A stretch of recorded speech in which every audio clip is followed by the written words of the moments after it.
संतोष देशमुख हत्या प्रकरणामधल्या 2 आरोपींना अटक केली, एक अजूनही फरार आहे. पण उशिरा का होईना सापडलेत. पण मला एक गोष्ट आश्चर्याची या सगळ्या केसमध्ये वाटते की ज्या अटक होतात त्या पुण्यातूनच कशा होतात. म्हणजे ती लोक पुण्यात आहेत असं तुमच्या चॅनलवर येतंय. त्याच्यामुळे मला असं वाटतं की पोलीस यंत्रणेने फक्त मीडियाच्या स्पेक्युलेशन पेक्षा मला वाटतं पोलिसनी एक ऑफिशियल स्टेटमेंट करावं की नक्की काय चाललंय. कारण का ही महाराष्ट्राचीच फक्त बातमी नाहीये, दिल्लीच्या सगळ्या वर्तमानपत्रात रोज ह्या बातम्या येत आहेत. दिल्लीतून अनेक खासदार असतील किंवा अनेक विचारवंत जे दिल्लीत राहतात असतील किंवा मीडिया असेल यांचेही आम्हाला फोन येतात की भैया ये स्टोरी क्या आहे. त्यामुळे अर्थातच ही आता फक्त महाराष्ट्रापुरतं सीमित राहिलेली नाही, देशामध्ये अस्वस्थता झालेली आहे की नक्की महाराष्ट्रात चाललंय काय. आणि ह्या केसबद्दल, या हत्येबद्दल दिल्लीमध्येही प्रचंड चर्चा सुरू झालेली आहे. आणि त्याच्यामुळे महाराष्ट्राच्या सरकारने ऑफिशियली येऊन एक ऑफिशियल पारदर्शक खरं स्टेटमेंट महाराष्ट्राला देण्याची गरज आहे. या सगळ्या प्रकरणानंतर पालकमंत्री पदाबाबतची चर्चा, तर त्यांनी काय फरक पडेल असं वाटतं? अजितदादांनी ते स्वीकारावं बीडचं पालकमंत्री पद असं म्हणतात. तुम्हाला खरं सांगू, म्हणजे निवडून आल्यानंतर सरकार बसलं, सरकारची जबाबदारी. मी पालकमंत्र्यांची एवढी चर्चा आयुष्यात पहिल्यांदाच इतक्या पाहिलेली आहे. मी अनेक वर्ष सत्तेच्या जवळ राहिलेले आहे. आदरणीय पवार साहेब महाराष्ट्राच्या मायबाप जनतेमुळे गेले 6 दशक राजकारणात आणि समाजकारणात आहे. ते 1 नाही 4 वेळा मुख्यमंत्री राज्याचे होऊन गेले, केंद्रात अनेक वर्ष मंत्री राहिले. पण पालकमंत्र्याबद्दलची एवढी चर्चा मी खरंच कधी ऐकलेली नाही. त्यामुळे मलाही आश्चर्य वाटतंय की हे पालकमंत्री असणं हे एवढं, म्हणजे कॅबिनेट मंत्र्याच्या वरती कॅबिनेट पालकमंत्रीपद झालंय अशी परिस्थिती झाली. म्हणजे हे आयलंड्स, म्हणजे छोटे छोटे असे एरियाज ब्लॉक करून चालवणार आहे काय राज्य.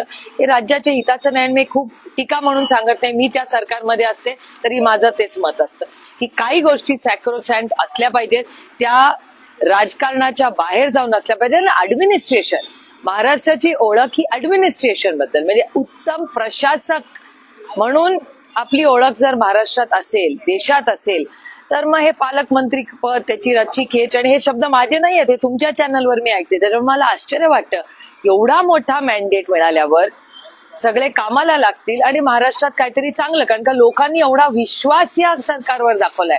सरकार स्थापनेला उशीर, त्याच्यानंतर मंत्री पद, मंत्र्यांचे ऑफिसेस किंवा म्हणजे मंत्र्यांनी जाऊन चार्ज पण घेतला नाहीये 100%, कॅबिनेटला 100% हजेरी नाही. आणि त्याच्यानंतर पालकमंत्री पदावर पालकमंत्री, पालकचा अर्थ काय? म्हणजे गार्डियन, जो आपला पालक असतो तो आपले आई वडील आपला प्रोटेक्टर असतो. आता त्या पालकमंत्रीबद्दल एवढी चर्चा होते, हे खरं तर म्हणजे मला आश्चर्य वाटतं. आणि मला नाही वाटत बाकीच्या राज्यांमध्ये अशी चर्चा मी कधीच ऐकलेली आहे. कारण का अनेक राज्यांमध्ये आम्ही या गोष्टी फॉलो करत असतो, पण पालकमंत्र्याबद्दल एवढं, आणि पालकमंत्री असेल जबाबदारी द्या आणि कामाला लागा, त्याच्यावर एवढी चर्चा का? म्हणजे मला वाटतं डिपार्टमेंटवर एवढी चर्चा झाली नसेल तेवढी पालकमंत्र्यांमध्ये होती. लाडक्या बहिणीचे झालेले आहेत धुळे शहरामध्ये ना, ज्या अपात्र बहिणी कशी बदलले जात आहेत. मी हे मागच्या वर्षीही बोलले होते आणि मी कालही हे बोललेले मीडियाशी बोलताना की हे अपेक्षितच होतं. मागच्या वर्षी माझ्यावर तेव्हा कोणालाच विश्वास नव्हता.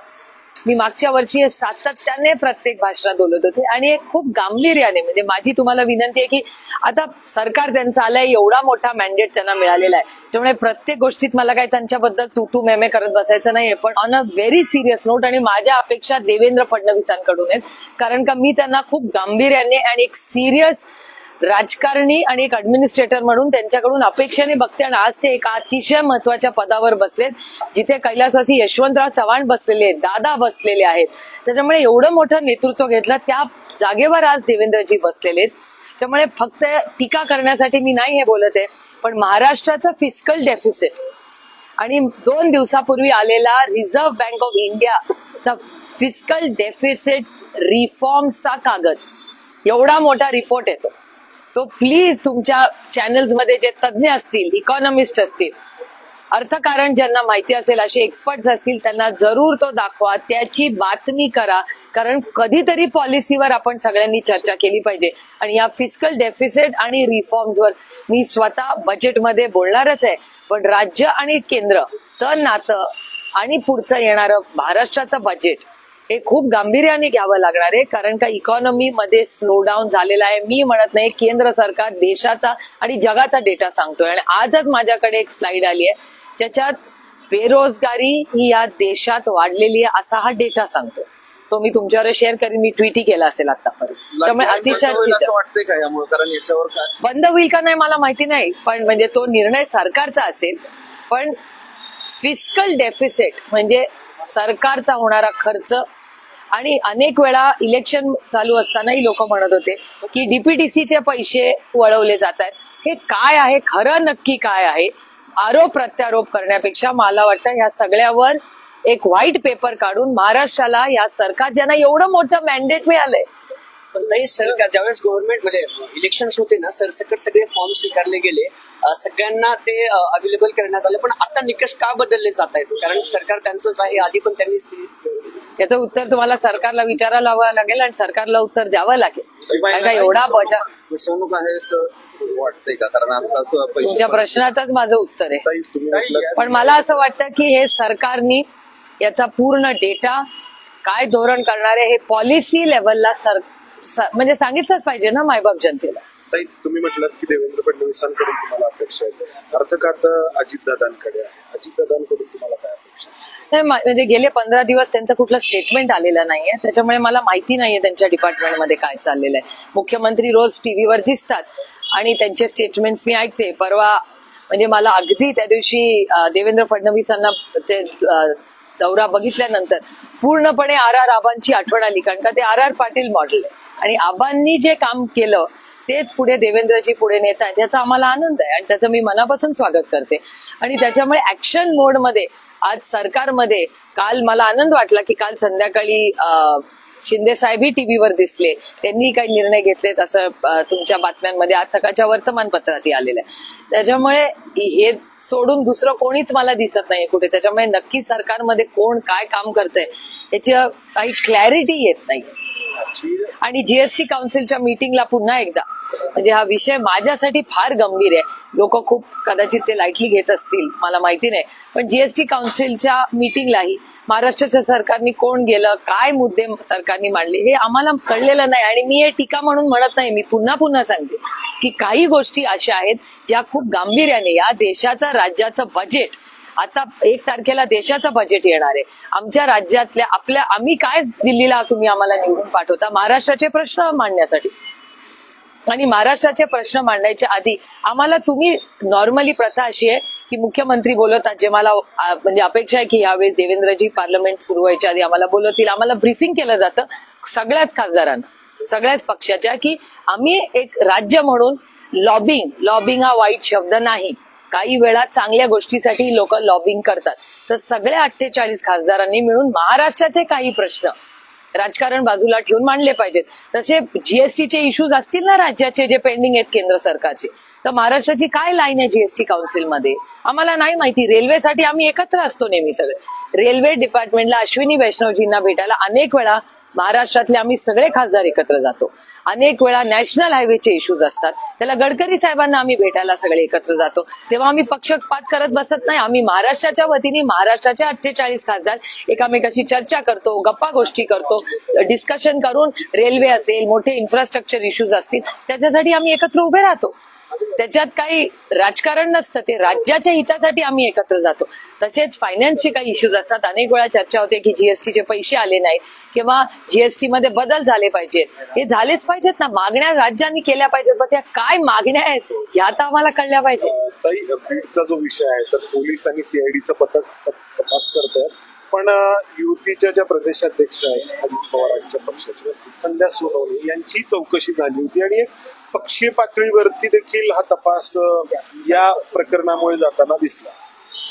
मला खरंच याची माहिती नाही. मला जे काय वर्तमानपत्रात येतं किंवा टीव्हीवर दिसतं त्याच्यावरूनच माहिती येते. पण माझी एवढीच अपेक्षा आहे की बीड आणि परभणी या दोन्ही केसेसची राजकारण बाजूला ठेवून, आणि मी कालही हेच बोलले की मला एका गोष्टीचा समाधान आहे की महाराष्ट्रातला संपूर्ण मीडिया आणि आता देशाचाही मीडिया गेले 26 दिवस सातत्याने प्रश्न विचारतो आणि ह्या माणुसकीच्या नात्याने कधीतरी माणुसकी दाखवा, संवेदनशीलपणा हा एवढा मोठा मॅन्डेट आल्यावर दाखवणं आणि पारदर्शक कारभार करणं एवढीच अपेक्षा आहे ना या मायबाप जनतेची आणि आमच्याच सगळ्यांची. त्यासाठीच धनंजय मुंडेंचा राजीनामा घेण्यात यावा अशी मागणी होती. नाही, मी सुरेश दासांचंही स्टेटमेंट काल बघितलं, बाप्पांचं स्टेटमेंट बघितलं मी, आणि अनेक लोकांची स्टेटमेंट्स अशी येत आहेत. मला वाटतं संवेदनशीलपणा आणि जबाबदारी, सत्ता ही काय फक्त मिरवायची गोष्ट नसते, सत्ता ही एक सेवा आहे. लोकांच्या आयुष्यात, मायबाप जनतेच्या आयुष्यात एक चांगला बदल घडवण्याची ती संधी आहे. आणि एवढी जर कॉन्ट्रोवर्सी चालली असेल, स्थानिक मीडियावरच्या लोकांची काही मागणी असेल, तर जो योग्य आणि संवेदनशील निर्णय असेल तो महाराष्ट्राच्या माननीय मुख्यमंत्री आणि त्यांच्या मित्रपक्षांनी घ्यावा. मात्र या प्रकरणामध्ये जे वाल्मिक कराडांवरचे आरोप होत आहेत त्यांचे फोटो नेत्यांसोबतचे सातत्याने दिवसेंदिवस ट्विट केले जातात. मग ते शरद पवार साहेबांचा फोटो माझ्या बरोबर पण आहे ना. हा, म्हणजे पण आज अमोल मिटकरींनी त्यांचा बजरंग सोनवणे सोबतचा फोटो ट्विट केला आणि ते म्हणतात की काय चाललंय नक्की काय कळायला मार्ग नाही. नाही, आमचे जुने फोटो आहेतच ना, एका पक्षातच होतो आणि आम्ही कधी डिनाय केले. म्हणजे माझा तर आमच्या घरातला बाहेरच्या बाल्कनीतला फोटो आहे जो मला लक्षातही नाही, पण तो आलाय, आलाय. एकाच पक्षात आम्ही काम करत होतो. कदाचित धनंजय मुंडे जेव्हा त्यांच्या वाढदिवसासाठी गोविंद बागेत आले असतील, कदाचित वाल्मिक कराड त्यांच्यावर आले असतील, आणि हे फोटो आहे. आम्ही कधीच डिनाय केलेला नाहीये ते, आणि डिनाय करण्यासारखं काय आहे त्याच्यात? आम्हाला कसली चोरी आहे? आम्ही कधीच म्हणलं नाही आमचे त्यांचे संबंध नव्हते. आमचे संबंध होते तेव्हा एका पक्षात होतो, एकत्र काम करत होतो, त्याच्यात गैर काय? काही व्याघ्र प्रकल्पाचा एक विषय आहे. उंबरकरांना ना F2 जे छावे किल्ले आहेत खरं विभागाचे, त्यांना तिथल्या स्थानिकांनी घेरून त्यांना त्रास देण्याचा प्रयत्न केलाय, पण वन विभागाकडून कुठली ऍक्शन घेतली नाहीये. तिथून याआधी पण 2 ते 3 व्हिडिओ अशाच प्रकारचे व्हायरल झाले. सरकारने याकडे पण गंभीरपणे बघितलं पाहिजे. नाही, काल मीही तो व्हिडिओ पाहिलेला आहे आणि कालच माझं फॉरेस्ट डिपार्टमेंटशीही बोलणं झालेलं आहे. काय झालंय की उमरेड असेल, ताडोबा असेल, देशामध्ये सगळीकडेच आजकाल टायगर सायटिंग मध्ये खूप जास्त लोक उत्साही झालेले आहेत आणि it's a form of tourism. त्याचे काही जे नियम कायदे आहेत ते फॉरेस्ट डिपार्टमेंटनी पाळावे एवढीच माफक अपेक्षा. कधी कधी काय होतं, लोक एक्साइट होतात, लहान मुलं असतात त्याच्यामुळे उत्सुकता मुलांमुळे पालकांमध्ये असते, पण सेफ्टी फर्स्ट. कारण का शेवटी ते वाईल्ड जंगल आहे, त्याच्यामुळे सेफ्टी, सुरक्षितता ही महत्वाची आहे. आणि ते नियम कायदे, जो डिस्टन्स ठेवणं असेल किंवा अशांत बसणं असेल, कारण का मी गेले 20-25 वर्ष दरवर्षी ताडोबाला जाते, कारण का मी एक ऍव्हिड फॉरेस्ट लव्हर आहे, त्याच्यामुळे जंगल प्रेमी मी आहेच. आणि मी दरवर्षी ताडोबाला, चंद्रपूरला किंवा या सगळ्या भागांमध्ये जाते. त्यामुळे ह्या ज्या गोष्टी असतात ते टुरिझमला ते थोडंसं वेगळं डिसिप्लिन हे जंगलात सगळ्यांनाच ठेवावं लागतं, कारण का शेवटी तो रस्टिक आहे, अटॅकही होऊ शकतात. म्हणजे गांभीर्याने आणि नियम कायद्याने व्हावं एवढीच माफक अपेक्षा. प्रकरणात पोलीस यंत्रणा सीआयडी यंत्रणेवर दबाव असल्याचे खरं बोललं जाते. असं सगळ्या यंत्रणा, या तपास यंत्रणामध्ये पण त्यांना अडचणी येतात. आमची अपेक्षा आहे की महाराष्ट्राच्या मुख्यमंत्र्यांनी पारदर्शकपणे राज्याला बीड आणि परभणी या दोन्ही घटनेमध्ये न्याय दिला पाहिजे. एवढं मोठं मॅन्डेट त्यांना मिळालं.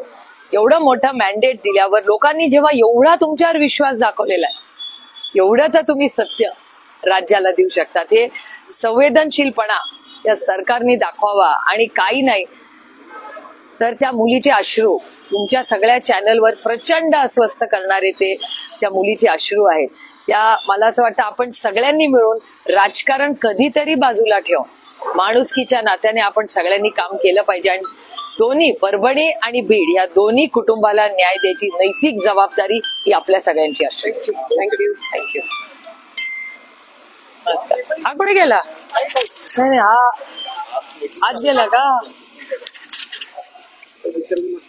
हो, नाही, मी आता 2 तासासाठी चालले तर मला काही